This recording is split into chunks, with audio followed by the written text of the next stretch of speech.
Good evening, everybody, and welcome to Calling All Creatures.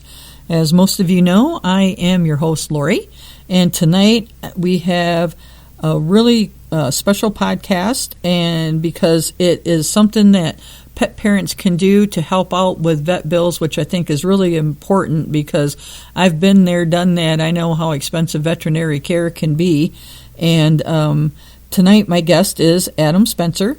He is the founder and president of his organization called Furlanthropy, and they do exactly what I just said. They help pet parents fundraise and stuff like that to help out with veterinary bills and things like that when it's needed. So I hope you guys are going to get some good information tonight. Adam, thanks for being on the podcast tonight. I appreciate you joining me. Oh, thank you so much, Lori. I appreciate you having me. Yeah, so, starting out, for, maybe listeners that haven't heard of Furlanthropy, Furlanthropy, and why don't you tell us who Adam Spencer is and how animals, became such an important part of your life? Well, honestly, since I was a kid, pets have always had a special place in my heart, and specifically my cat, Kobe, of almost 20 years. Was very, very near and dear to my heart, and faithful companion. And I know the listeners who have pets at home that are cats can understand that special bond that you have with them. And so yeah, it's always been a constant in my life. Yeah, I've had cats here and there, but I'm a bigger dog person than a cat person. So, but I've had cats, and I understand what you're talking about. I've had a couple special ones. So for Furlanthropy, was there like a personal experience with a pet or something that kind of really opened your eyes to, the cost of veterinary care that made you decide to start this organization? Yes, ma'am. Yeah, Lori, it really begins with a confession. And even though I had a dog when I was a kid, a dog named Sterling, a Dalmatian that I loved, goodness gracious, that was many, many, many moons ago, as I like to say. And despite that special bond, for some reason, over the years, I just became afraid of dogs. And so my wife and I, we actually met later on in life, and about 6-7 years ago, and we met, married, and blended our families together. And my cat Kobe had just gone on to the Rainbow Bridge, and her dog Poochie had just gone on to the Rainbow Bridge. And one day she said to me, and she was smart, she said it in front of our 5 kids. She said, "Honey, I think we need a dog." And of course, my response was absolutely not. And so, but being a newlywed and 5 precious teenagers staring back at me saying, "Come on, Dad," I agreed just to look. And so, of course, she knew what she was doing when she said, "Hey, let's just go look and see what dogs are available." And so, here we are heading down to the local Humane Society where I live here in Virginia, and again with no intentions of getting a dog. It was the furthest thing from my mind. It was really just to appease my wife and kids, and we found ourselves walking past all these cages of very hyper dogs, and probably not uncommon for other folks who maybe are unfamiliar with dogs or just aren't comfortable around dogs. To be honest, I was a little scared, a little intimidated. Thoughts in my head went like, do these dogs want to eat me? Are they just happy to see me? I was so clueless, at reading their emotions. But we get to the end of this tour, the last hallway, the last cage, and my wife and daughters exit, and I'm trailing behind, and I just happened to look to my right and see in the back corner this little lump of fur. And I thought, well, that one's quiet. How harmful could that one be? So just to appease my wife and kids, I said, "Hey, look at this one." And so there was a waiting list, and there was actually somebody who had already scheduled a meet and greet with this particular dog. And so we just stood outside that room looking through a small window in the door. And the irony is this dog kept coming over to us. Instead of bonding with the potential pet parent, she kept coming over to us. And my wife says, "Honey, I think that's a sign." But of course, I dismissed it and said, "No, it's just got to be, maybe she thinks we have treats or something." Well, fast forward to that they closed, and they said, "We'll put your name on a list." which I thought was great. That means I'm off the hook. There's a waiting list. Surely, this dog will be adopted by somebody else come Monday. And the funny thing is, honestly, Lori, I kept saying out loud, I don't want a dog. And I remember we got in the car, and I could see just kind of disappointment in my kids and my wife.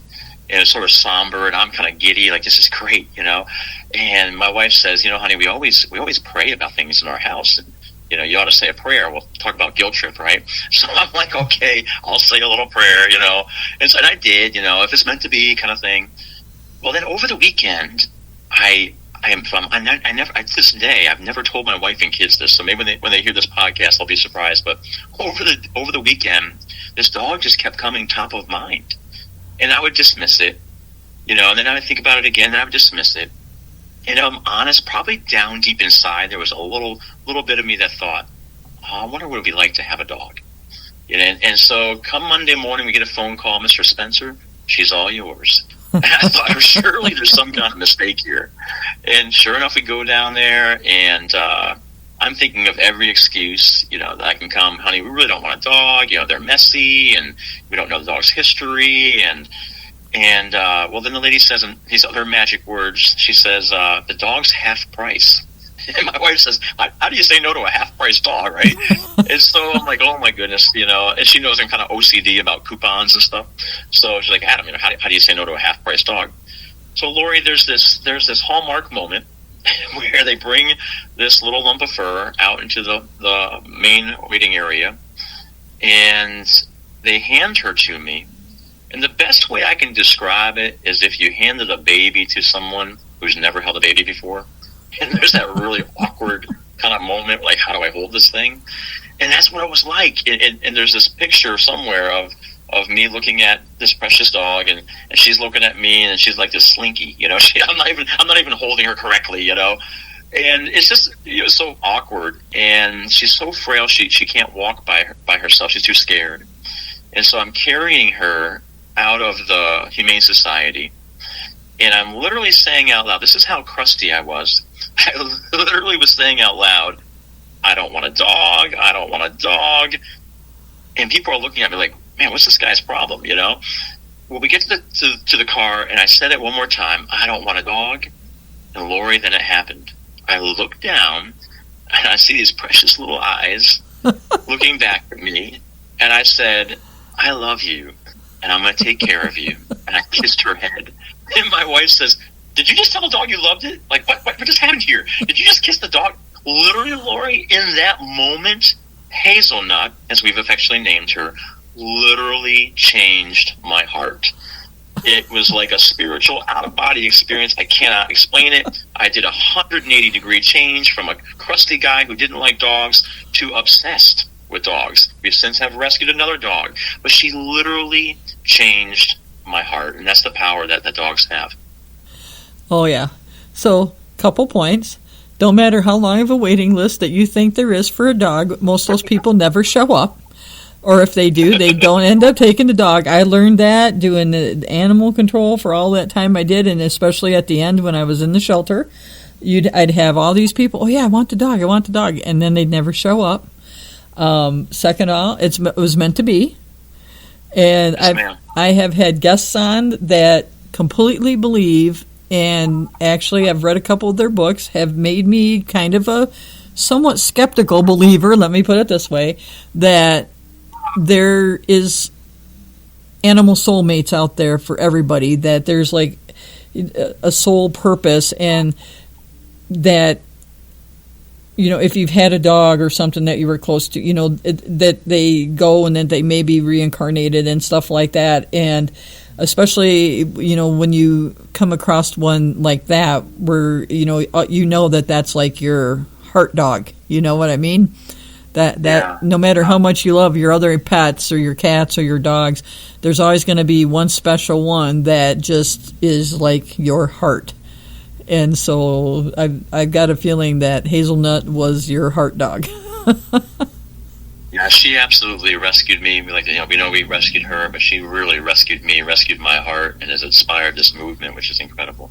Oh, yeah, and that's great. So definitely was meant to be, or she would have been taken by someone else and you wouldn't have got her. But I think it was meant to be for you just from everything you said. So it's great. It's a great story about how you ended up with her. And I'm glad your wife didn't get jealous that you told the dog you loved her. Oh, no, not at all. It warmed her heart, for sure. Well, that's awesome. Yeah. So I understand not being able to tell kids no, believe me. Oh, my gosh, that's how we ended up with one of our first ones that we had. Yeah, same kind of story. But, yeah, my son, oh, please. Okay, we'll get him. Aw. So you have a background in fundraising. How did that prepare you for creating Furlanthropy? Well, I've been blessed, fortunate for the past almost 20 years to be it's called a CFRE, a Certified Fundraising Executive, and for all kinds of worthy cause, American Red Cross and Orphans in South Africa and at-risk kids programs, and just really a plethora of different things. And so when I heard about Hazelnut's story, I remember we got her home, and she's gained 80 pounds since we first adopted her a couple of years ago, and she has turned into the most happy dog. I mean, she's so sweet and so kind and so loving, so affectionate. And it got me thinking in the beginning, why was this dog here? And so I learned, did a little research there, and found out that her first family had to forfeit her because they couldn't afford her life-saving care. And so I'm thinking at this point, my goodness, in fundraising and philanthropy, there's all kinds of programs. There's got to be something out there. I can't believe a family would have to be separated just because of finances. And so I met a gentleman who's a local veterinarian, and in full disclosure, my cat needed very little care. In 20 years, I think we had maybe 3 major situations that led us to the veterinarian. But so I just was really unaware of the massive crisis that's out there in affordable care for pets, and the amount of pets that are suffering. I later learned that 1 in 3 dogs in America are euthanized just because of finances. And so there was a 60%, 30%, or 30% chance that Hazelnut would not have made it, that she would not have survived. And right. I'm so thankful that the veterinarian went ahead and did the care when that family surrendered her to this care. And then after he performed the care and the dog was healthy enough, the veterinarian then gave the dog to the Humane Society to be adopted. Which again, that in of itself is a huge story of survival. I wish I knew who that veterinarian was to say, hey, you have no idea. By saving that dog's life, you are now helping pets across the country. Yep. And we can get into that a little bit. But essentially, it was learning her story and then talking to this local veterinarian. He said, Adam, it's just overwhelming. The pressure on veterinary professionals is so huge. He said, Adam, in 1 year, I had over $110,000 in IOU slips from pet parents who couldn't pay. And that's just lost revenue. And he said, those are the ones that we did help. And then there's others where we could, we had to euthanize the pet. And so it really opened up my eyes to just a huge problem out there. And, when I did a little more research, of course, we've all heard of GoFundMe, and there's over 2,000 crowdfunding platforms that are in existence. And almost every week I learn of a new one. And with the invention of AI and all the technical resources we have available, it's amazing how many of these platforms are out there. The problem is all of them are for-profit owned. And so we can talk about why that's such an important distinction. Yeah, most definitely. And I'll tell you, I understand completely, because of the work that I did. It's so crazy that there is little to no help out there for these pet parents. And I understand what you're saying about the in the vet and some of the stuff they face. We don't have too many vets around here where I live that will do anything on an IOU or anything, not because they, don't want, it's because they haven't, didn't get paid, or, whatever happened, or they had too many people that weren't able to pay. And like, that vet told you, they're losing revenue and stuff like that. So there's not a lot of veterinarians around in our area that will help people out. When you go in and you don't have a lot of money, those are some of the choices you face, and they'll tell you, oh, well, here, you can get this care credit. Well, you can get it if you qualify for it, but if you don't qualify for it, you're a lower income, you don't usually qualify for that, and then the payments to pay that back are astronomical. So, a lot of people do, they give up their pets, whether they turn them into the shelter or even to have a pet euthanized at a veterinarian at this point is so expensive that it's crazy that it costs. And the sad part is because of the work that I used to do, I know how much that some of the chemicals that they use cost. And I understand they're paying their staff and their utilities or maybe rent on their building and stuff like that. But some of the stuff that gets used is being marked up by so much when it comes to that. I mean, if people knew how much those parvo shots actually are to buy compared to what they pay at the veterinarian and stuff like that, it's crazy. I couldn't believe it when I started, because I started giving parvo distemper shots at the animal shelter because, they're not regulated by law to be given by a vet. And if you know what you're doing, you can give those shots. And so to knock down the cost of adoption fees and stuff, I would do those shots at the shelter and get the dogs all, taken care of for parvo vaccines, so they didn't get parvo, stuff like that. But yeah, it's crazy, some of the prices and stuff on this stuff, and it's no wonder a lot of people can't afford some of the things, And like you said, then you got your crowdfunding platforms, and yeah, they are a for-profit. There's not very many out there I know of, that aren't for profit. So, but if you'd like to get into a little bit of that, let's talk about that just a little bit, about that, kind of difference there.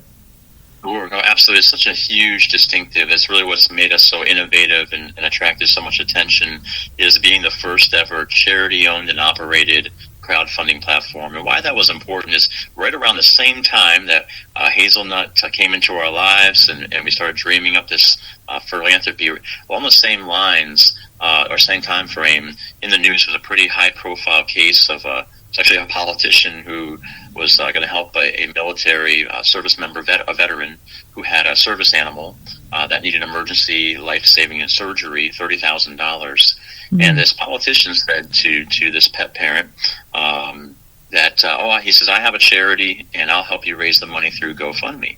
And so he did, and he raised this money, but then he stole the money, and the veteran never saw the money. The dog died, and all those donors got ripped off. And here's the crazy thing about it. It would have taken less than 2 minutes to go on the IRS website and find out that, number one, this charity that he said he had didn't exist. So that should have been red flag number one. But number two, it bothers me that donors, and we all are donors, we all give in different ways, that give with such an intent to help this specific pet, the specific veteran, the specific need, that they got ripped off. And there's just very little that proactively protects donors in these for-profit crowdfunding platforms. And so that really concerned me. Wow. And there needs to be a measure of integrity. And when you give to a for-profit, you're limited on the resources of protection, layers of protection. But if you give to a charity, you have what's called a donor bill of rights. And so there's and charities are bound by what's called a code of ethics. And so there are stipulations and things in place to help safeguard against fraud and against scams. And the interesting thing is, and we will talk about in a few moments here, but one of the things that makes us unique is when someone comes to our website and they create a fundraiser and they share it out. When the money's raised, instead of it going to that individual, we send it directly to the location of wherever the expense is. And so if it's a veterinary bill, we would send it directly to the veterinarian. Mm-hmm. And our donors love that because they know that this pet has been verified. It's a real pet. It's a real expense. And they know that their donation is going directly to the need. And then on the flip side of that, the veterinary professionals, they love this idea because they know if they contribute themselves even to the fundraiser, they know the funds are going to them. Because, it's just sad, but oftentimes, someone might do a fundraiser, a GoFundMe, for example, for their pet's surgery, and maybe the pet passes away, sadly. And then they have this bill, but maybe they're upset with the veterinarian, and all of a sudden this cash flow comes in from their GoFundMe. Like, you know what? Screw it. I'm not going to pay the veterinarian. I'm going to go on vacation instead or whatever. You know what I mean? Like, there's no, right. As a donor, you really don't know where that money is going. And with AI, it's so easy for people to fake a pet and fake a story and fake all this stuff and create a fake GoFundMe. And again, they're just one. I'm picking on them, but there's Plumfield and Cuddly. There's thousands of these platforms. Right. So it's just having that proactive protection for donors is huge. Yep. Yeah, I understand that. A couple of the rescues I know here, when they have medical needs for their, rescue animals, they post the vet bills up there and stuff. And a lot of the vets around here, they'll tell them, if you don't want to give it to us, you can donate directly to the vet. Just tell them it's for this particular animal, and you want to put it towards the bill. I did that with a friend of mine. His wife passed, and he was an older gentleman, and then he had to go into a nursing home, and he had some cats. We found a home for the dog, but he had some cats and stuff. And so a friend of mine and me, we kind of took on the project of trying to either find a rescue for the cats or whatever. And we ended up, when we finally found a rescue, it was either a certain amount of donation to them for each cat that they would take, because, they put the expense into them of getting them fixed and health, vet checked and all that stuff. Or we could, save a little bit of that and take the animals in and get them fixed and vaccinated ourselves. And so didn't really do, I guess, a GoFundMe, but I, posted what the vet bills were going to be, and just asked people to, pay the vet directly, so that the vet just got the money, and then that way people knew that they're, that we weren't trying to, scam them or anything either, which of course we weren't trying to do, but, and then but that worked out really well, was, telling them to just call the vet and, pay the vet bill. I'm not quite sure how the lady's taking the phone calls like that, but it worked out good. So yeah, but I understand. I mean, that's crazy. I cannot believe that politician did that to that veteran. Oh my God, that's just horrible. That is so horrible. I mean, because of who the politician was, it made national news. But fraud and scams, it's so rampant. The millions of dollars every year that is being, just nefariously used and luring upon the kindness and hearts, the generosity of individuals who give. It's just what our priority is always going to be our mission, but our number one, most important to us, is our donors. Because if we ever lose that transparency, then we're no different than everybody else. So we always prioritize making sure our transparency, the integrity of what we do, so that donors know without a shadow of a doubt, when they come to our Furlanthropy website and they look at all the different pet fundraisers that are on there, or organizations that have created fundraisers, that they know that each one of those is legitimate and their donations going where it's supposed to go. Yep. So that, I would say, is, because I was just going to ask you about this anyway, but so that is, I would say, an important reason for you that your crowdfunding platform was a charity owned crowdfunding platform, just so you'd had that transparency and that people would know, between the veterinarians or the pet parents would know exactly where the money was going and how it was being spent and stuff like that. Yeah, it's really twofold. The irony is you don't have to be a registered 501c3 nonprofit to proactively protect donors. There's not, you could be a for-profit company and still have that verification process in place. So it begs to question why these for-profit companies don't do it. And I think the answer is pretty apparent. They're motivated by profits. That's why they're for-profit. Whereas we are motivated by our mission. And that's a huge distinction. And I want to say up front, I know that those for-profit companies do good work. And so it's not that they're trying to hurt the public or anything of that nature, but I think it's a wake-up call to say, listen, we need to bring some integrity to this industry. And frankly, the biggest fundraising mechanism in the whole world, crowdfunding, that should be done by fundraising professionals, in my opinion. It should be done by a nonprofit. So there's ethical reasons for it. But then here's the cool part. There is huge rewards, a huge upside for being a nonprofit when it comes for donors and for the recipients. And because we're a 501c3 registered nonprofit, legally, we have options that these for-profit, like a GoFundMe, doesn't have. And so, for example, if you go to our website and you click on any individual pet's fundraiser, you'll see on there options for individuals to give a stock gift or to give from their what's called a donor-advised fund. And so what we do essentially is we allow donors more ways to give and more types of gifts. For your audience that's listening today, I'm sure we've all, dropped something off at Goodwill, or we've donated somewhere and they say, hey, do you want your gift receipt? And most of us say, nah, I don't need that. I don't itemize on my taxes. In fact, less than 20% of Americans actually itemize with their charitable deductions on their taxes. Well, here's the cool thing. As of January 1st, 2026, new laws that have been passed that every tax filing American can deduct now up to $1,000 in charitable giving off of your taxes. And for households, it's up to $2,000. Which is, think about it, that's free money. So literally, if you donate to a GoFundMe, you might get a nice thank you. But if you donate to a Furlanthropy fundraiser, you're going to get a great thank you. You're going to get peace of mind knowing that the veterinary expense is real. But you're also going to get a charitable tax receipt that you can then write off on your taxes. So it actually benefits you as a donor.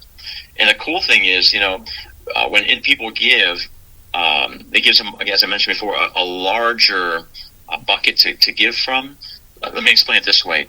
In America, wealth in America, or I would just say even means. If you live in America, chances are you're wealthy. If you have a roof over your head and you have clothes and you have a vehicle, we're wealthy, right? So people's means to give. In America, 98% of that is held in non-cash assets. And so only 2% of America's wealth is in people's checking account. So if you do a GoFundMe, for example, you have the option of, I guess you could give on your credit card, but most people don't go into debt to make a charitable donation, right? So they're really just giving from their bank account, whether that's Cash App or Venmo or a debit card or a check in the mail. They're giving from their bank account. But with Furlanthropy, you get to dip into the entire 100% of that pie. So people can give, again, they can give a stock gift, they can give a donor from a donor-advised fund with just a click of a button, which is incredible. It's never been done before in the history of crowdfunding. Yeah, when I was approached about doing this podcast with you, I was like, wow, and it's funny because I do know there's different funding platforms and stuff like that out there, but I'd never heard of one quite like yours and what you do. And then when I was going through and kind of checking out the website, it was so cool to see all the different, fundraisers and stuff like that you have going on. And yeah, it's awesome that people, with you, because of the charity type thing, that they can do the tax write-offs. And, and I know I'm one of those people that I go in and I'll donate something and they'll be, yeah, no, I don't really need a tax receipt. I don't really need a receipt because I don't really itemize my taxes for the most part because usually mine are quite simple to do. But I just usually take the general things. But I'm a lot of people that do itemize. That's such a big help for them to be able to, put that on there for them. Yeah, and even if they don't itemize, again, as of January 1st, 2026, even if you don't itemize, every single tax filing American can literally deduct up to $1,000 in charitable giving. So let's just say you became a monthly supporter of Furlanthropy and you gave $50 a month. Or then at the end of that year, you could literally write that off on your taxes. And imagine, hey, that's money you get back. and then you can donate that to another charity. And so it literally benefits you. And so, why this is important is I think sometimes when we think of fundraising, we think of, you think of your own family and your own friends. It's amazing to me the individuals who create a Furlanthropy fundraiser and people they have no idea that give. And people that follow Furlanthropy, I have a friend of mine, he's actually a veterinarian. He said, Adam, I grab a beer at night and I just go through your website and I just donate $50 to every fundraiser. I just love that, right? And so there's people that you may not even know who are giving. And the cool thing is, imagine if you had that neighbor, that colleague, that coworker. Let's say, Lori, for example, Misty needed a surgery, let's say $10,000, and you created a Furlanthropy fundraiser. You could have just even one person say, you know what, I have these stocks here, and I know if I sell my stock, I'm going to have to pay appreciated gains on that. So in a sense, I'm actually going to get penalized on this stock because it's increased in value. But I love my friend Lori, and my heart goes out to her dog Misty. I'm going to donate my stock to Lori's Furlanthropy fundraiser for Misty. And when they do that, that goes directly from their stock portfolio directly to us as a charity. And what's cool is it doesn't count as income, and they're not taxed on it, and their charitable intent is honored. And so what happens is we end up selling that stock, and the funds from the sale of that stock then get applied to your fundraiser, and we go on the back end and add that to it. And so it's just a great way to raise large amounts of money in a way that actually benefits the donor as well. And for your followers who may not be real familiar with what we call DAFs, donor advised funds, this is a crazy thing. But there are today over $200 billion, with a B, $200 billion sitting in donor advised funds in America. And what that is essentially is if Lori, let's say your accountant came to you and said, Lori, you've made way too much money this year. Wouldn't we all have that problem? You've made way too much money this year. And you're going to have to give some money to charity, or else you're going to get hammered when it comes to taxes. And let's just say that you're not the sweet person that you are, and you'll say, I don't know any charities. I don't like charity. I don't know who to give to. And your accountant says, well, you know what, Lori? Let's just put your charitable gifts. Let's put it in this donor advised fund over here. Okay, cool. Go ahead, do what you got to do. So they drop 20 grand in there. The next year, the same thing happens. Another 15, 20 grand go into it. The crazy thing is there's no law, as of today, there's no law that says, Lori, you need to take money out of that donor advised fund and give it to charity by XYZ date. So what's happened over the years is that money just sits in there and it collects interest. And over time, there's now $200 billion sitting in people's donor advised funds. And you'd be amazed, folks, that you would have no idea that they're wealthy and they have this fund sitting there. And the crazy thing is, let's just say you have this fund and your neighbors, does a GoFundMe for their cat. And you're like, I want to help. Well, you can't take money out of your donor advised fund and give it to anything unless it's a 501c3 charity. And that's what makes us unique. So literally, being a nonprofit, you could, with a click of a button, donate from your donor advised fund directly to any Furlanthropy fundraiser. Well, that's really cool. I wish I had a donor advised fund. That'd be nice. But but what's cool is what we're seeing is folks who have these huge astronomical bills, which are they seem so daunting. I talked to a young lady who the day after her wedding, her dog needed life-saving surgery. It was also $30,000. Sadly, the dog passed away. But she said, Adam, my family, they and friends, they all just blessed me for my wedding. And so now I turn around and ask them for help. And she said, we canceled our honeymoon. She said, I did a GoFundMe. I raised $3,000. But the cool thing, I said, well, let me ask you something. Your dad does stocks, right? Oh, yeah. I said, would your dad donate a stock gift to it? Oh, absolutely. Okay, your grandfather, he has a donor advised fund. Do you think he'd donate 10 grand? Oh, absolutely. And literally, within moments, she was able to fund her entire fundraiser. Whereas if you think about nickeling and diming it from people's bank accounts with your traditional GoFundMe, that's a long journey. Right. Yep. Yeah, I understand and believe. I've been in that situation. One of my dogs had, I think if I remember, osteosarcoma. It's called the silent killer. It's a cancer.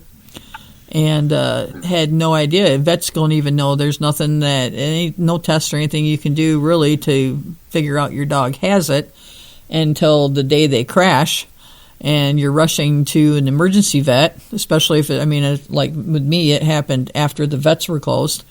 And so, yes, and unfortunately, I did lose her, but it wasn't because I couldn't afford it. It was gonna cost me about $10,000 to do this surgery for her, and I was going to put it on a credit card because that's all I had, and it was going to take me forever to pay it off, but I was going to save my dog.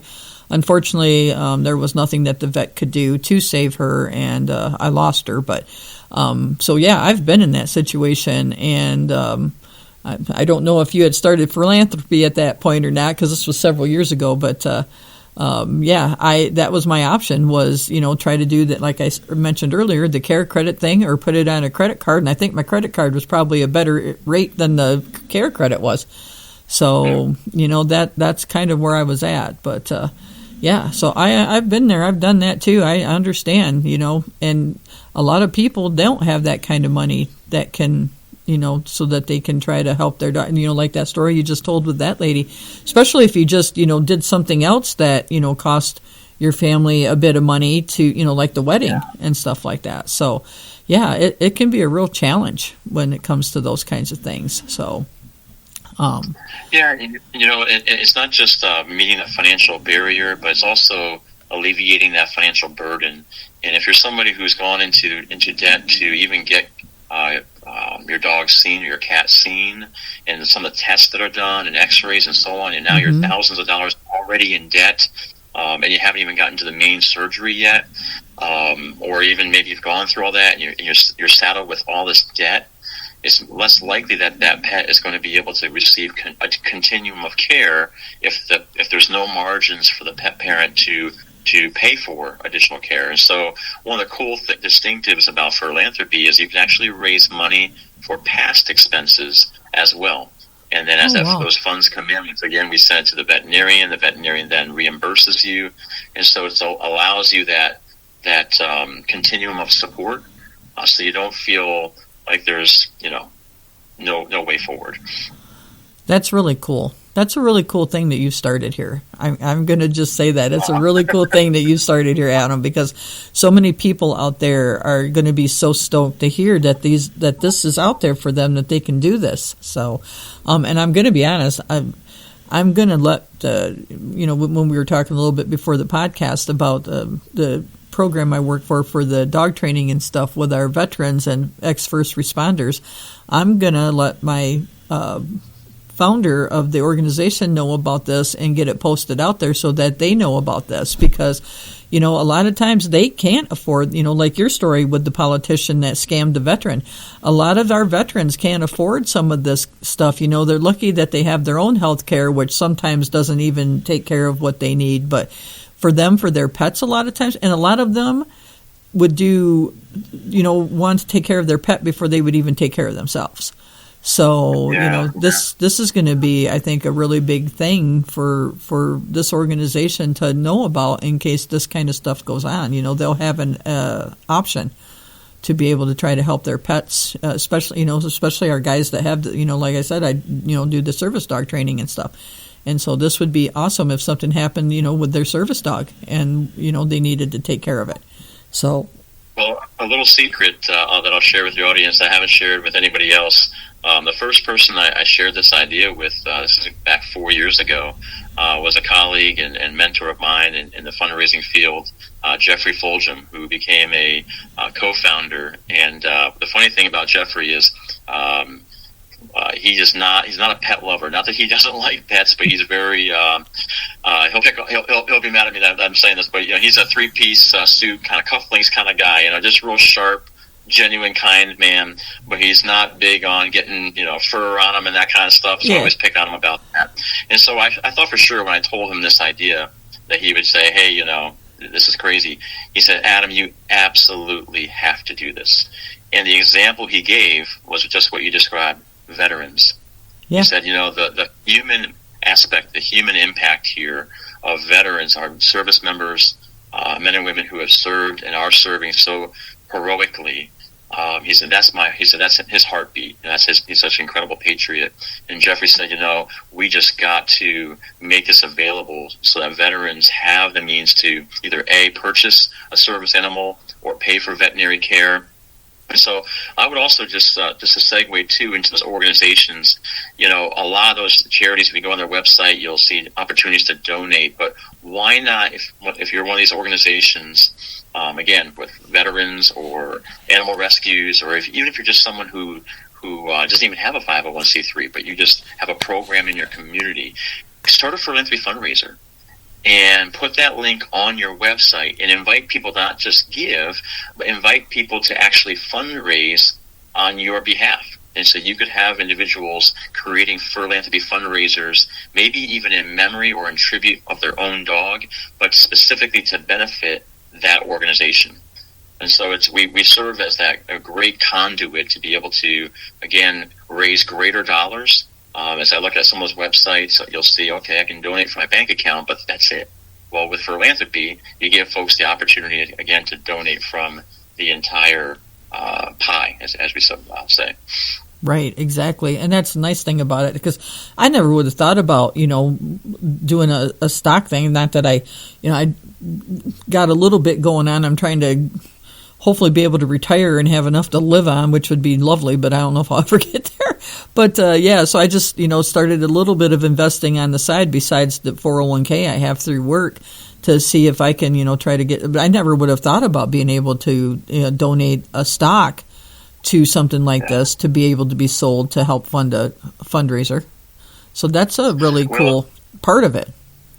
Yeah, this our model is that's why it's so innovative. It's really upending that traditional model of what we think of when we think of crowdfunding, and that excites me as a fundraising professional to be able to bring that integrity, that transparency, but then also all these means. Why not make it easy for the individuals to give? And I always say that whenever I talk to do leadership talks to other trainings, other fundraising professionals and charities, I always say that the number one reason anyone ever gives to any charity, including philanthropy, the number one reason isn't the mission. The number one reason any of us give is to fulfill something within ourselves. So at the end of the day, we're not going to give if we don't trust, if we don't believe, if the money isn't going where it's supposed to go, but if it doesn't feel good, so at the end of the day, we're giving to fulfill something in our heart. And so for me, I often give in memory of my cat, Kobe.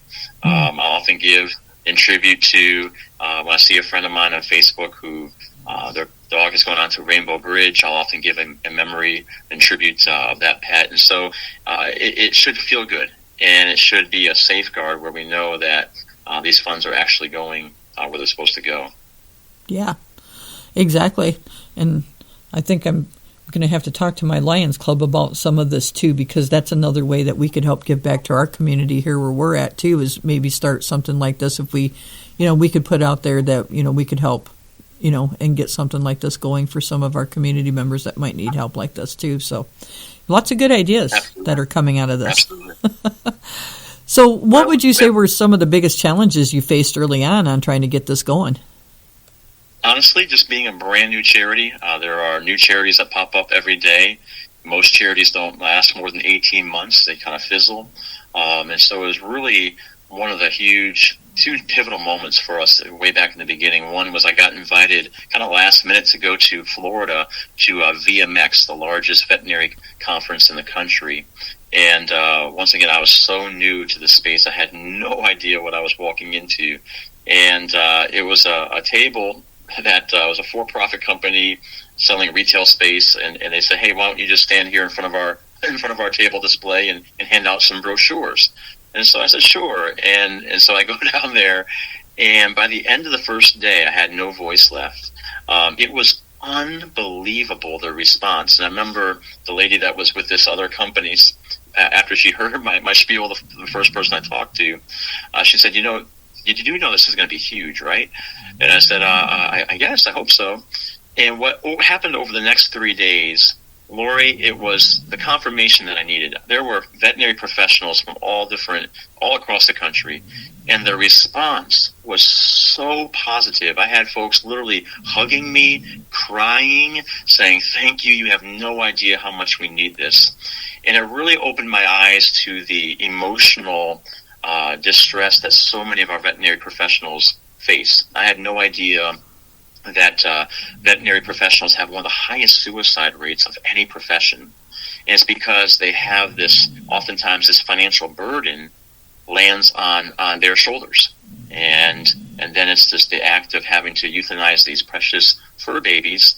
And the weight of that is so huge. And so I literally, folks, I think of this one lady, I can't get her face out of my mind, just her tears.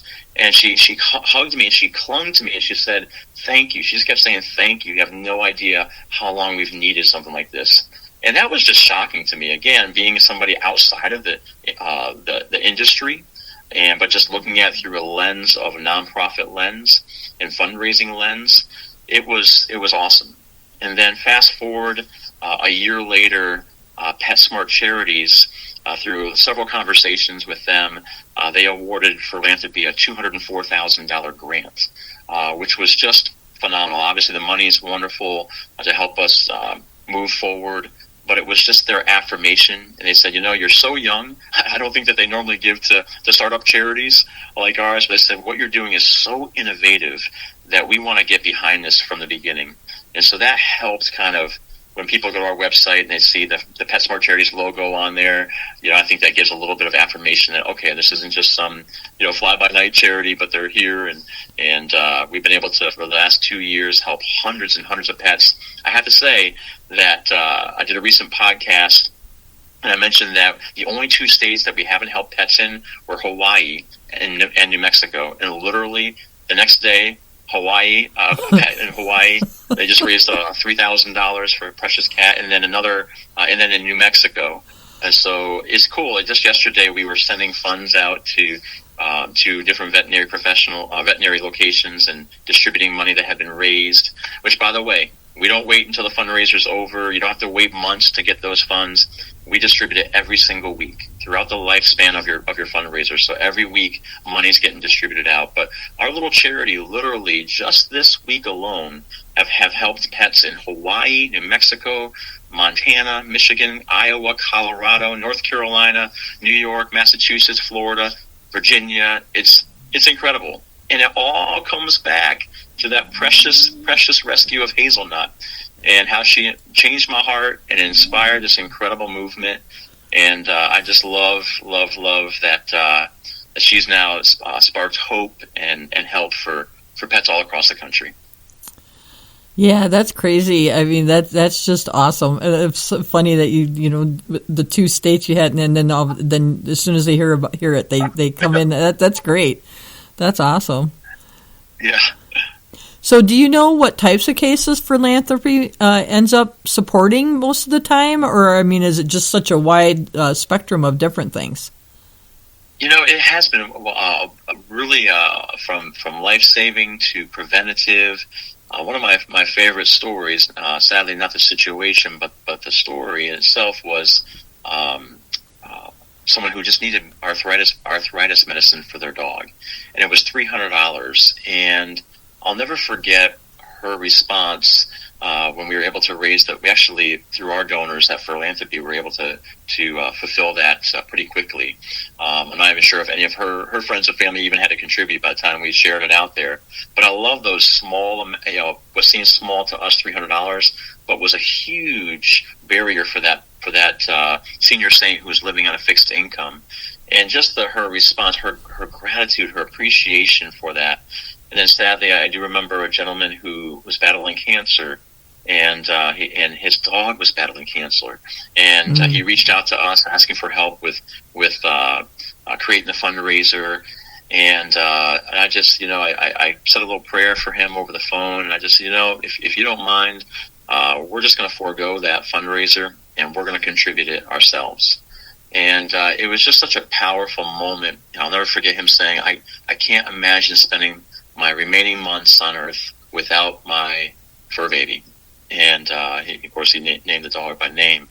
And so for us to be able to give that gift of care and companionship to someone in their darkest hour, and there again, it was only $300. So it wasn't a huge, heavy financial lift on our end and our donors' end, but it was monumental in that pet parent's life. Yeah. Well, those are the moments that it can be when you're at your wit's end. You don't know what to do. You don't know where to turn. You don't know how to get help, and it's something that's important to you. Because as most people actually feel, their pet is their family. So being able to have that resource and knowing that they're going to be able to help their pet is just got to be such a weight, especially if you're, battling something yourself like cancer, along with your dog or cat or whatever. That would be such a tremendous weight on your shoulders, worrying about your animal. You don't even, like I said, a lot of the people don't worry about themselves. They worry about their animal first. So I can just imagine what an incredible weight that was to be lifted from them. So. It is. And I want to say real quick, too, if there's folks who are listening who may be thinking, well, I don't like to ask for help, or I don't know that I'm going to raise any money.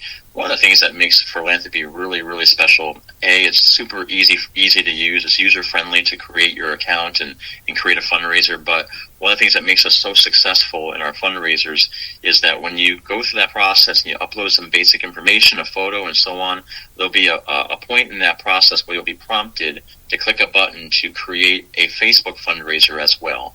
And you have to do it through our website. But what happens is you essentially have two fundraisers that are related, that are working side by side, so double the impact. And then on social media, you can invite folks to your fundraiser. You can invite them to fundraise on behalf of your fundraiser. And so the power behind this is exponentially better than anything that's on the market. I don't just say that because I'm the president of the charity. It's just truly the average gift is so much bigger than any other crowdfunding platform because of the power behind it. So you had mentioned, earlier about the basically the lifespan of the fundraiser.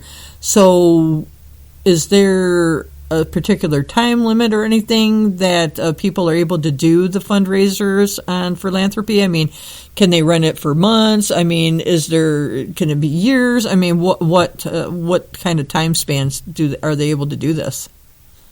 We technically don't have any limits on it.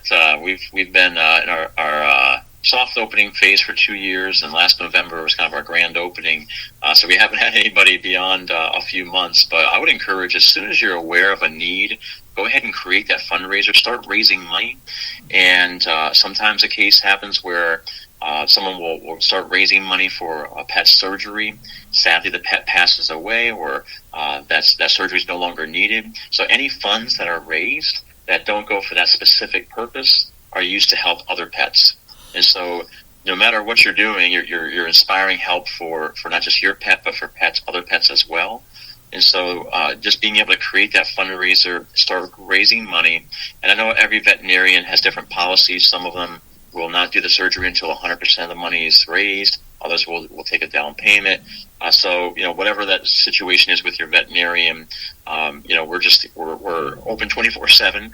Keep that fundraiser open. Keep raising funds, and then as the funds are coming in, we're distributing them to your veterinarian, and so the money's coming in. But you just continue to until the need is 100% met. Now, in the case like you just mentioned, where say, unfortunately, something happens where they started their fundraiser and then their pet, either passed away or for whatever reason didn't need to have the surgery, whatever done. So is there a way for them, so maybe that's their only pet, and so is there a way then that they can put that money, I mean, obviously you just said they can put it back in, but I'm assuming they can donate it to one of the other fundraising charities that they would like to do, or? Well, essentially what we do is once those funds are donated to Furlanthropy for that specific fundraiser, and sometimes what we've done is pivoted. So if that particular family, let's say the example of the pet passing away, that, as you mentioned earlier, at the top of the hour, it's still expensive even to euthanize a pet, or even for the bereavement process of the pet and some of those expenses that are there. So we've been able to pivot some of those funds to be able to cover those expenses and to make sure that's paid in full. And then any funds related that are left over after that, if there's no other bills that are due to that veterinarian, if all that's been paid in full, then those funds are used for other pets that are other philanthropy fundraisers. Okay, so can you also use the fundraisers to help, say, if something unfortunate like that did happen and they lost their pet and they have to have it cremated? I'm just trying to, is that part of the expenses after? I mean, obviously that's not going to the veterinarian, that would be going to the crematorium that does the cremation of the pet. Can they use it to help take care of those expenses then as well? Absolutely. We even had a case where the veterinary professional came to the home, and where the pet was subsequently euthanized, but they were able to do that in home, and there was an added expense to that. And so we just want to make sure those funds are going to alleviate suffering of the pet where we can, but also for that specific pet family, as long as there's expenses. But again, if all those expenses have been met and paid for, then those funds are then just allocated to other fundraisers who maybe aren't as successful. Okay. And I'm assuming that the pet parent has to advise you that everything's been paid for and met so that you can pivot those funds to someone else? Well, we certainly we love hearing their feedback, but we talk to every single veterinary professional. We follow up on every single case and confirm with them to make sure that the bill has been paid in full before we allocate those funds elsewhere. Okay. Well, that's kind of good too, because that way you can't have someone trying to take advantage per se of the fundraising thing where everything's been paid, but they keep getting that money. Right. Exactly. That's a good safeguard for that. It comes back to honoring the donor. Again, our focus is certainly on our mission, but our priority is the donor and making sure that we honor our commitment to our donors, that the funds are going to our mission. And that's not, this pet parent raised, just think about it, if it's a GoFundMe, let's just say that scenario happens. I'm sure it happens all the time. They raised $10,000. Well, then the dog died. They didn't really need the surgery. Well, I guess I'll just take that $8,000, $10,000 and go, I don't know, buy a cruise or whatever, right? I mean, there's no even obligation on that pet parent side to do anything other than keep the money, right? So if it's truly charitable, then we need to do that in an ethical way that honors the donor's intent. Yeah, it's an awesome program from everything that you're talking about here. This is a really great program for people and veterinarians and everything. I mean, all the way around, it's an awesome program. Can you say, has there been any particularly emotional or difficult moments for you as the founder for Furlanthropy? Yeah, I think just in general, the weight of, again, not being in this industry prior to this, being in the nonprofit, but not in the animal welfare industry, the weight of it is so daunting. It's incredible, the millions of pets that are suffering, and the high costs. We know that veterinary costs have risen 40% in the past 10 years. Yeah. It's super expensive. And so sometimes that can be heavy, because obviously we can't help every pet, and not every fundraiser raises 100%. But even the ones that raise, look, if your goal is $1,000 and you raised $100, that's $100 more than you had before, right? So Every little bit helps. And while we can't, rescue every single pet in the world, it feels good to know when you get that email or that note from that pet parent or that veterinary professional just saying, thank you. Thank you for doing this, and thank you for making it possible. The other challenge that, like every nonprofit, is our operating budget. We keep that so low, but we're a charity, we're a nonprofit, and so we rely on the generosity of donors to be able to exist. I don't get paid. We're volunteer driven. We do have some contractual staff just to help us keep all the checks and balances and move everything forward. Obviously, it costs money to have an online presence here, and so we rely heavily on the generosity of donors. And so I would encourage anyone who's listening who just you just care about pets and you care about the welfare of animals, and everything what you've heard today is resonating. You can make a gift, a tax deductible donation for Furlanthropy. Again, it can be a cash gift, it can be a stock gift, a gift of IRA. There's all kinds of ways that you can give. that will allow us to continue our free program and help as many pets as possible. Is that the best way that someone could get involved to help support your mission, is to do the donations and stuff like that and give? It is. We have a donate button on our website, and it's for unrestricted gifts. And what that means is it allows us to use our funds where needed most in our mission. And so, it's a heavy lift financially to be able to register in every single state across the country, to be able to legally take to fundraise and take tax-deductible donations.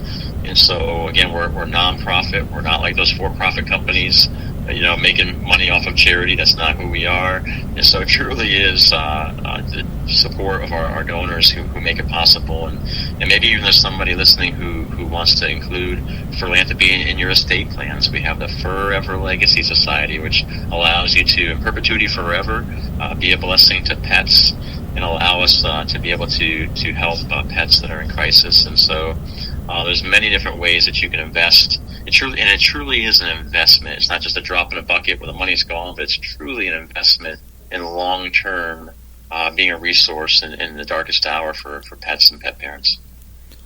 Yeah, that's awesome. And you and I spoke just a little bit before the podcast, so I wanted to kind of bring this up too, because I was asking about rescues and stuff.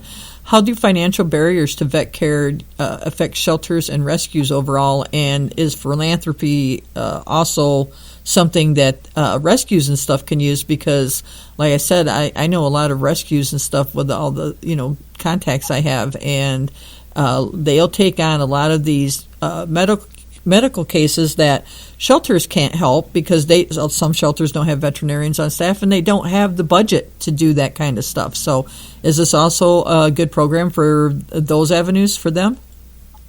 Absolutely. You just mentioned such an important cause and going upstream and to address this issue of so many pets that are suffering. And those are the true heroes, the folks that are on the ground rescuing, caring for, loving on, giving treatment to these precious fur babies. And, we don't want them to have to focus their time on fundraising and worrying about all the intricacies of that and the different things we talked about today, different ways to give. Instead, let us do that. We're fundraising professionals. Let us be that leg of support for you. And just by coming to our website, each rescue can create a Furlanthropy fundraiser and share it out on your social media, on your website.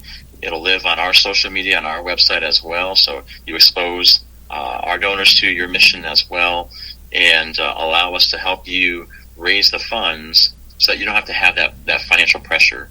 And I hear from so many rescues and charities that do and groups that do this kind of work that it's hard. They feel the financial weight of that. Yeah. Wanting to help, but the money's just not there. And so it's not just alleviating the suffering of the pets or often the pet parents. It's also the caregivers. And I'll never forget our very, very, very first client. It was right before, about a week before Christmas, several years ago, and we had just turned our website on, and I got this little notification on my phone. I was at the mall Christmas shopping with my family. I get a little notification, and I'm like, wow, someone's actually using our platform. It was pretty cool. Like, wow, this actually might work. And I called the veterinarian, and I introduced myself and said, hey, I'm so excited. You're the first ones to ever create a Furlanthropy fundraiser. We're so excited. And she cried.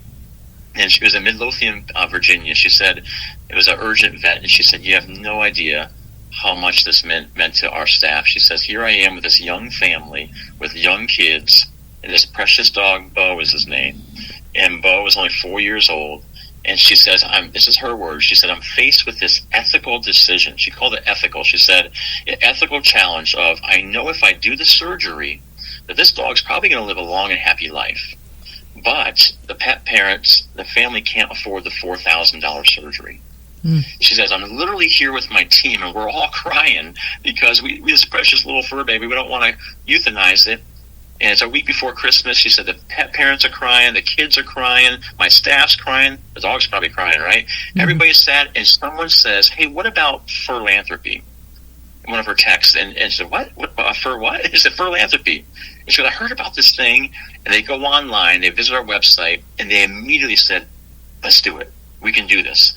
And so that veterinarian literally put her credit card down, paid for it, And then within 30 days, we were able to raise $4,000 and reimburse her. But she said, what's special is that pet went home the next day with that family. And instead of my staff going home defeated and upset, a week before Christmas, having to euthanize a pet, instead, they all went home like, wow, we just saved this pet's life. And so it has such a profound impact on all parties involved. Yeah, that's a pretty cool story. I'm so glad that somebody thought about that and that you had just started it. That worked out great. So, yes, ma'am. Where do you see Furlanthropy fitting into the future of animal welfare? You think this is going to, obviously, I think it's already kind of a big thing. I'm sure it's going to expand. It really is. Honestly, it's in the great words of the wonderful Mother Teresa, who once said, "No money, no mission." And so when she was asked why does she spend time with folks, she lives so frugally herself, but why does she spend time with millionaires and all these people? She said, well, no money, no mission. Truly, we're only limited right now by our funds. The sky's the limit. There's a whole equine world. We've been having some conversations. That's such an expensive area of taking care of horses in the whole equine world. What a powerful opportunity to infuse philanthropy in that industry to be able to help horses. So that's one thing that we're looking at. We had a situation where someone recently suggested bulletproof vests for police dogs. And they want to do $30,000 fundraiser. So I just think I love hearing these ideas. And we had two ladies who did a philanthropy fundraiser and raised $5,000 for a charity that that addresses the mental health distress of veterinary professionals. So it's just so cool that there's such a wide. It could be a zoo, it could be endangered animals, it could be a whole host of different things. I think the sky is the limit. Obviously, we've been really focused on pet parents as our number one audience, but I think there's room here to do some incredible stuff. And so again, I just think it'll come down to donor dollars and investment and people catching the vision and the passion behind this, and coming alongside and supporting us. Yeah, I gotta say that would be some. Those are some really cool ideas. I also happen to know a few horse and donkey rescues that they'd be like, "Oh my gosh, this would be great," because especially caring for horses and stuff like that, it's very expensive to take care of equines. Yeah. So yeah, if you guys expanded in that direction, I know a lot of the horse people, they would just be so ecstatic to be able to get some help for some of this stuff. And the bulletproof vest, I used to work for the sheriff's department, and and that's a great idea for the dogs' bulletproof vests, because a lot of places, they don't have the funds, they don't have the money to get. They can get it for the officers, but not for the dogs. Sometimes donors will help out and they'll contribute and pay for some of the vests, and some of them can get grants. But that would be a great idea as well. And I know several other organizations out there. One is Tripods, and they help. They're a pretty good-sized organization, and they do some help for pet parents, cats and dogs both, that have to have limbs amputated and stuff like that due to cancer or maybe an accident and stuff like that. It started out with their own dog having cancer, and then they went through all that stuff with their own German Shepherd, and then they started Tripods, and they have this whole large community of people that come together, and they can share different stories and ideas and help each other out, getting care for their animals and stuff like that. And then there's another one called Moose's March, and she she adopted a pit bull and didn't have him very long before he had developed cancer, and she lost him. And so now she's advocating for early cancer detection and stuff like that in dogs. So it's interesting. Trisha is her name, and we actually been in conversation with her about doing a philanthropy fundraiser for Moose's March. And so, awesome. That's a great organization. Yeah. Oh, yeah. I know. I loved having her on. She was on my podcast, so I loved having her on and talking about that kind of stuff. So, and then it's called CLEAR, Canine Lymphoma Education and Research. And the gentleman that started that lost his dog to a cancer, and I actually had him on the podcast. I got to meet him because he was mutual friend of, the pit bull rescue that I was working with, they had a producer friend that put on that American Rescue Dog show.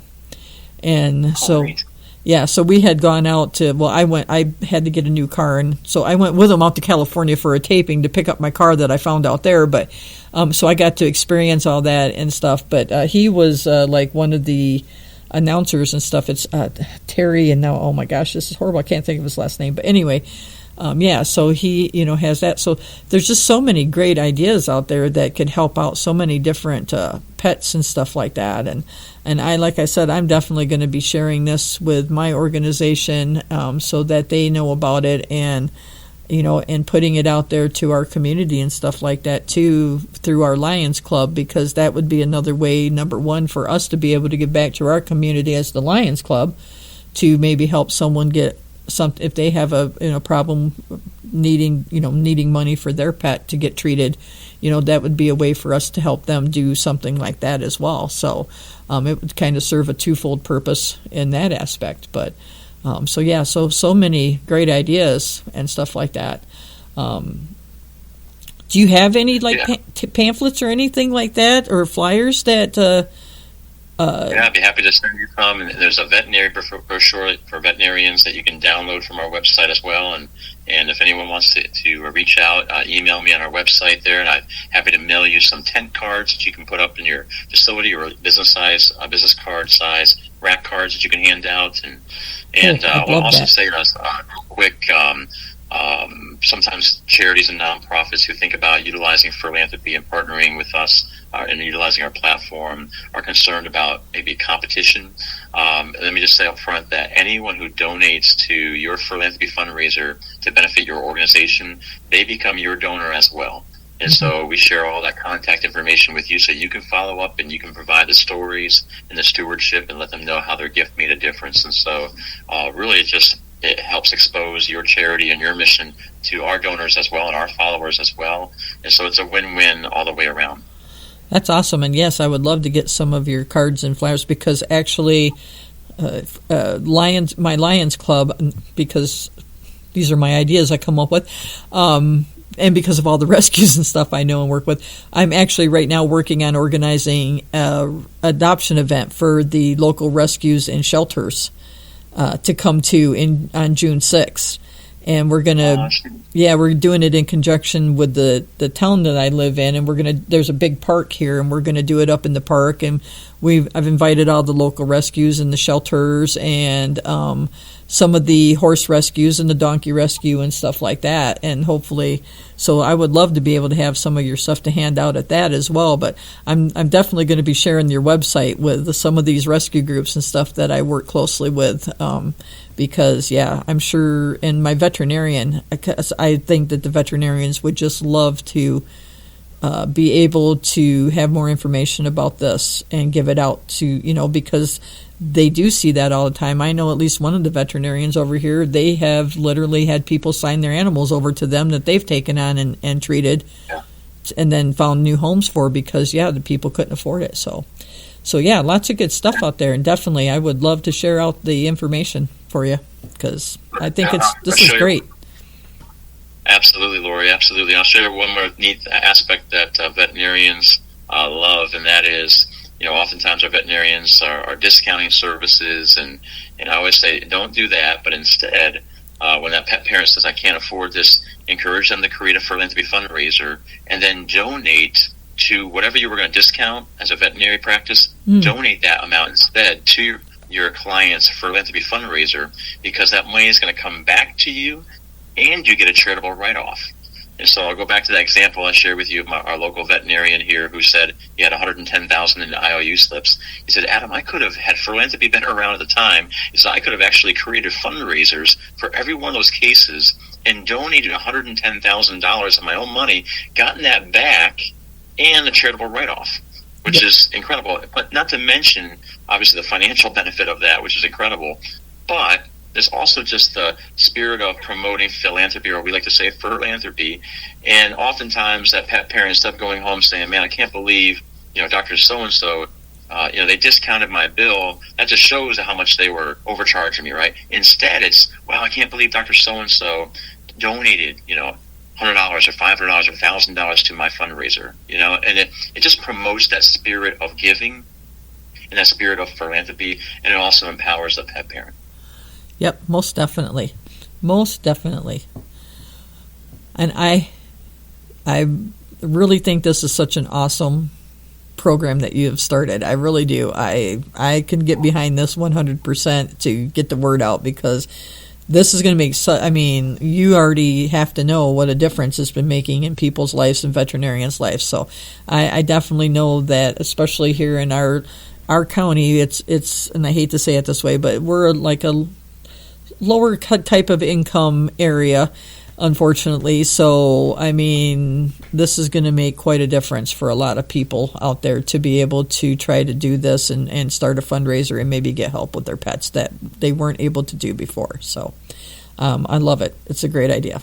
So, thank you so much, Gloria. I appreciate you so much. Yeah, well, I appreciate you being on the podcast and giving us all this great information tonight and talking about all this, because, man, wow, I hope all of our listeners out there got a lot of information from this, and that, if they can, to get on there and either donate or, whatever money, stocks, whatever they can do, or if they need help, to get on there and start a fundraiser and get some help to get their pet seen. But it was awesome having you on tonight and talking about all this, and we're pretty much wrapped up here. We went a little over. I'm sorry about that, but it was such a great conversation and learning about this stuff. I appreciate it. So, so I'm just kind of going to wrap it up, and I'm going to put out my next podcast, and you can jump off. But I really appreciate it, and yes, I'll shoot you the email for my address and stuff, so you can send that stuff, and I'll download the stuff off your website for the veterinarians to give out to the veterinarians around here too. Awesome. So. Well, Lori, I can say from our time together today, you have such a beautiful heart. Thank you for all that you're doing, and for even having this podcast and being able to share this resource. I love all the things you're doing in your community there, and so what an honor to be with you. And if there's anything that we can do in Furlanthropy to help your community or any of the listeners, we'd love to do that. Thank you so much. Well, thank you, Adam, and like I said, we appreciate what you've started and got going too. It's a big deal to help people with their pets like this, so we appreciate it as well. But with that being said, I'm going to go ahead and announce my next couple podcasts I got coming up, and like I said, you're more than welcome to jump off, because I know it's kind of late for you on East Coast time. So I actually need to walk my dog. Well, there you go. I know I need to get some supper going. All right. Appreciate you. God bless you. All right. Bye-bye. Thanks, Adam. You have a good night. You too. Bye-bye. All right, everybody. What a great podcast. Oh, my gosh. I hope you guys got all sorts of great information out of that tonight. And I hope you guys get on there if you need help getting funds to help take care of your pets. Put Adam's Furlanthropy site to work for you guys. What a great concept.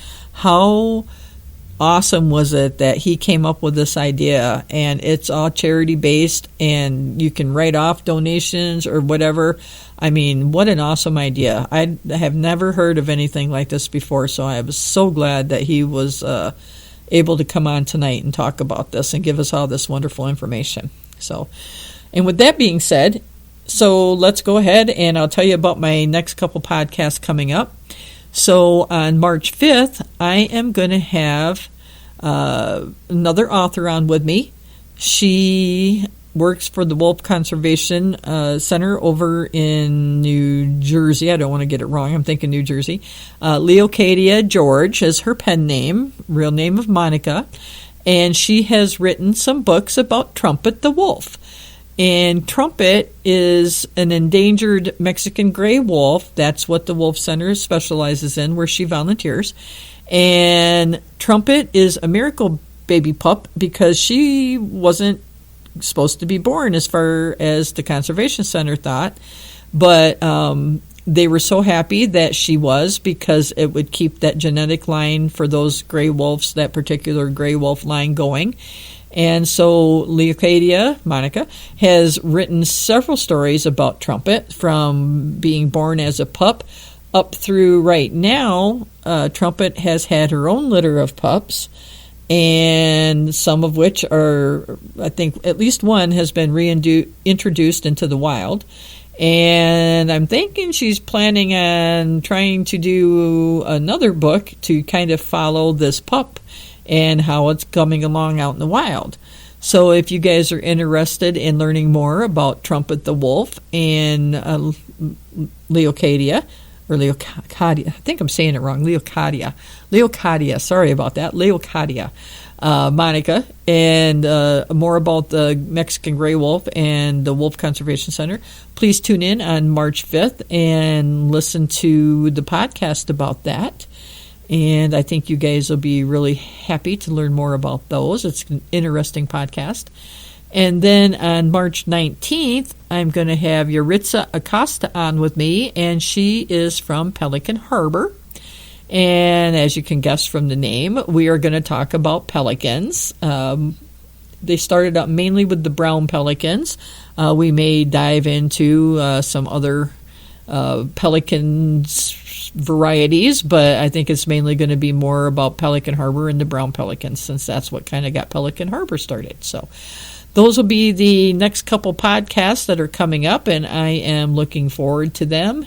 Like I said, tune back in on March 5th and listen to the podcast with Leocadia about Trumpet the Wolf. Gosh, I keep saying Cadia. I know it's Cadia.